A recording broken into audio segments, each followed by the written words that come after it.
আসসালামু আলাইকুম। আমাদের সকালের নাস্তায় হয়ে গেছিল নারকেল দিয়ে সেমাই দিয়ে জর্দা সেমাই। এটা আমার শাশুড়ি করেছিল। এইখানে হচ্ছে ঘি আর ঘির মধ্যে হচ্ছে গরম মসলা দিয়ে নিল। কিছুক্ষণ গরম মসলা ভাজার পরে সেমাইটাকেও ঘির মধ্যে ঢেলে ভেজে নিচ্ছে। এখানে হচ্ছে হাফ প্যাকেট সেমাই নিয়েছিল।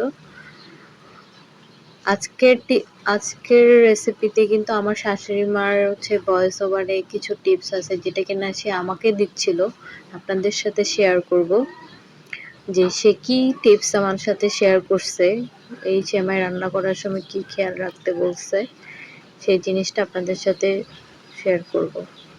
এখানে হচ্ছে নারকেলের, তারপর হচ্ছে 2 চামচ বা 2.5 চামচের মতন হচ্ছে চিনি দিয়ে নিয়েছে। তারপরে হচ্ছে এটাকে অনেকক্ষণ যেহেতু আমার নারকেলটা ফ্রিজে